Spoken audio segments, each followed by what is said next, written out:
Welcome to Productivity. Welcome to Cross Platform Podcast, where we discuss how to solve productivity problems across platforms. I'm Augusto Pinaud, And I'm Art Gelwicks.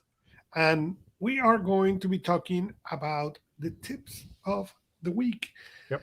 So, the first tip I bring is something I really like to do in the iPad, and I have not yet found a way to do it on Android. I don't know if it's possible or not. I have not yet found a way to do it on the Kindle Fire or uh, um, my Android tablet, but I can do this on the iPad. And I spend screens like any of us in front of us all day.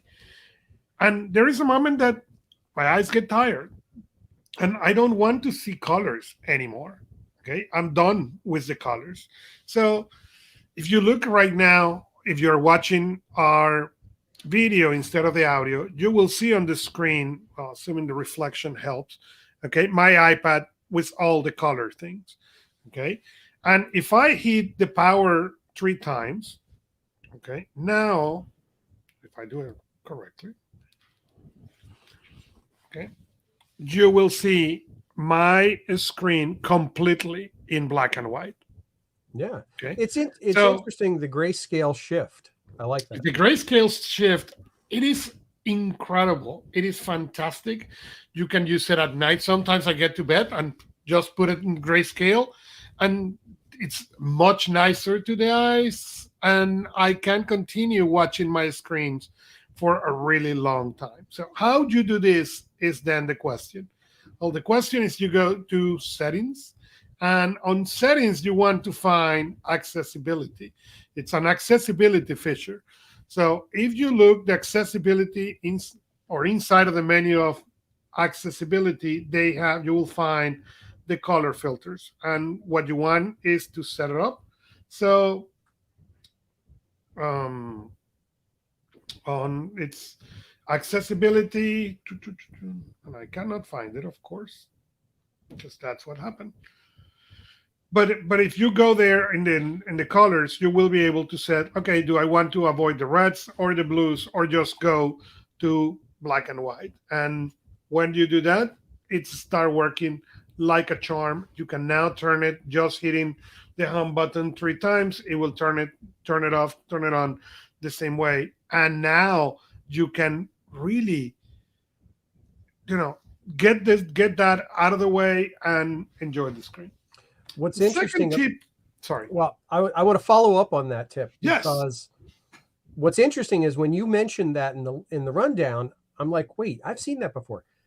On at least I know on my Samsung phone, and I'm sure on other Android phones, when you look at options like bedtime mode, which is a Uh-huh. setting on, it will actually dim everything down. But one of the things my phone does is it flips itself to a grayscale environment, turns off all the colors. The premise being that it's not as visually stimulating, so you don't want to use it as long. So you actually want to go to Correct. bed. With that in mind, one of the things I played around with is on Samsung, we have Bixby, which is the voice assistant that no one uses. But Bixby has Bixby Routines, which are automation routines. So I set up a Bixby routine that allows me to enable that on command. So it dims the phone down, it flips it to gray, it does a bunch, it actually suppresses a bunch of apps. So if I want to focus, say, just on reading, I can do that. And I can just go through my reading apps and tell it, Bixby focus mode.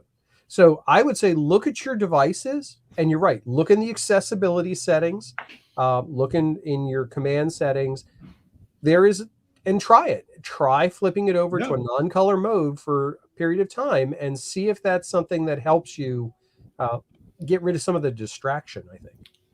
And I love that I have never tried that, but I wonder if on the do not disturb on the focus part on the iPad, can you make it so okay, when I activate the sleep, you go and now tell me, or get my screen in colors. And I don't know if it's possible, but I am going to be playing playing with this for sure. Yeah, it's definitely a nice. It takes a little getting used to. I showed it to my wife one time, and she's like, "Why would I want it in black and white?" So it's not everybody's cup of tea. True. But give it a try. You may be surprised that you may like it, and you may find it works well for you. I have specific cases I like it.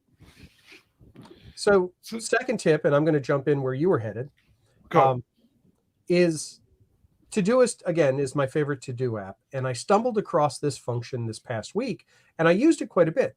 One of the things you can do with Todoist, if you're on a browser, is you can drag a URL. Let's say you have two tabs open, one for a news article you're reading or something you want to follow up on, and the second one being Todoist.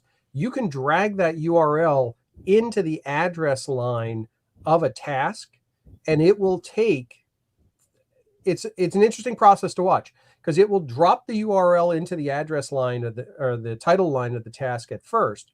But after a second or two, it will actually flip it so that you don't see the URL. You actually see the text of the title of whatever page you pulled over, and it's a clickable link. I found that is a great way when doing research to be able to go and grab things I need to follow up on, or I do it with emails now too. With emails, I love it because I grab it from the email. Actionable copy of the email. Yep. You grab it and you drag it down in. You can use the plugin. There's a plugin available for Todoist for, say, Gmail, where you can actually build the task on the fly.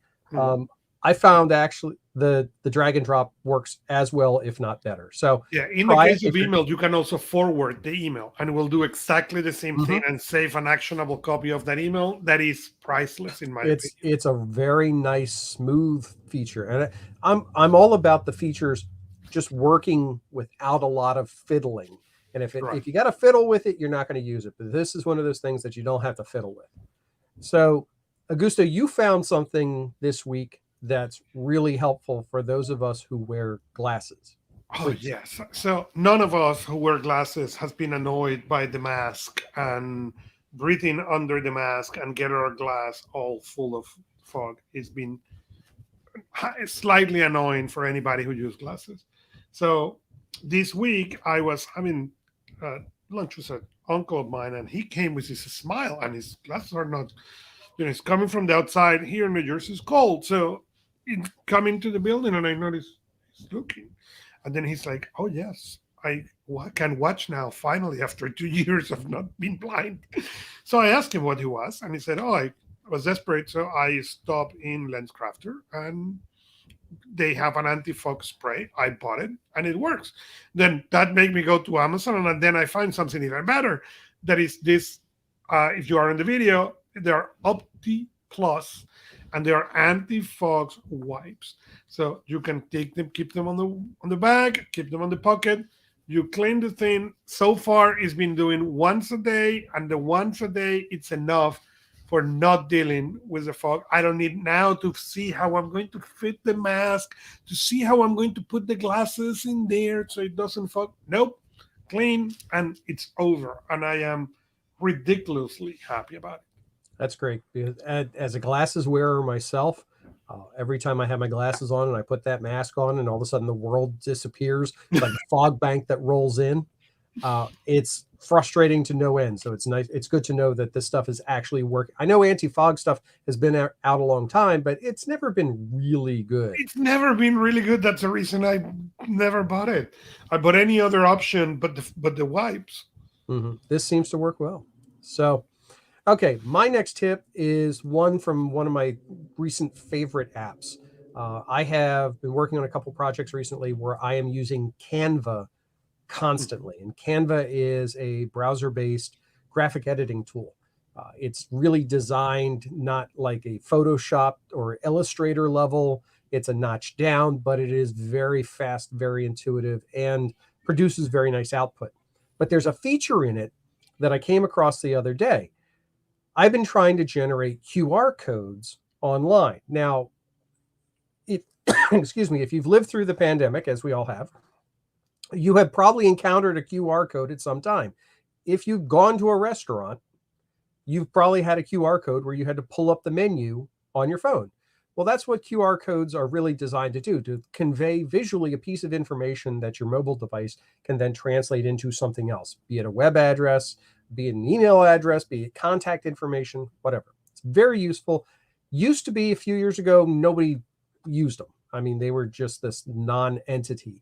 But now, pretty much everybody knows at least what they are. Canva has built into it the ability to generate QR codes.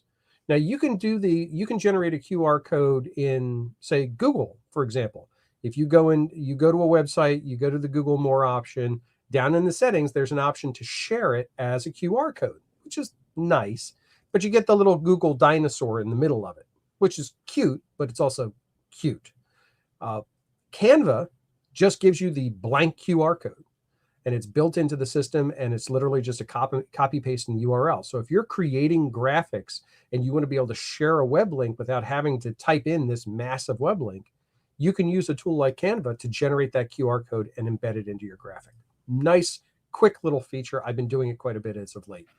So it's Canva even allowing you to put a logo, so the logo of the company? Like, no, it doesn't do it doesn't do a logo. If you want to do a logo, there's a lot of third-party QR generators on the web to not only allow you to customize the look and feel of your QR code, embed a logo in it, but also put tracking in behind the URL to see how many people have. Honestly, I get around the whole tracking thing by just having the QR code go to a dedicated page. Right. And what I like it was exactly that I didn't need to share the information with anybody or any third party when I create these pages. Right. So it's very useful. And like I said, for this purpose, it's in the tool. So it's one less tool that I have to go involve in this process, one less account that I have to set up. So the fourth tip we've got for today, fifth, we're at 5. We got a lot today. This is something that I've come across with Windows 11 since I upgraded to it. And it's one of those little features that once you start using it, you never stop using it. We've all used the minimize and the maximize buttons on the browser or on our Windows inside of Windows. But now with Windows 11, if you go to the maximize button and you mouse over it and hover, it will provide a pop-up of different snap to configurations for your desktop. So for example, it'll give you side by side or a large window and then a small window and then 3 columns and 3 in a quad layout. So you can literally just have a window, go to that little hover over, and then click where you want that window to go. Right now, as we're recording this, I have 2/3 of my screen for the recording and 1/3 of my screen for the show notes. And it took 2 clicks to do that. I didn't have to drag. I didn't have to fiddle with it. And what I really like, it works well with dual monitors. So you can easily set it up, click, and you're off and running. So just mouse over that maximize button, give it a second, and look at the options it gives you. So that is awesome. Yeah, and in the iPad, the iOS 15 add a little 3 dots on the top of the screen that when you click in there, you can do some of those versions, change it to full screen, split it in 2, or just put it overlay on top of that. That is really useful. So, well, with this, follow us where you like to listen podcasts, like us, or subscribe to us, and leave us a review. You can also interact with us on personalproductivity.club. We are Augusto Pinaud and Art Gelwicks. See you next time from your favorite device.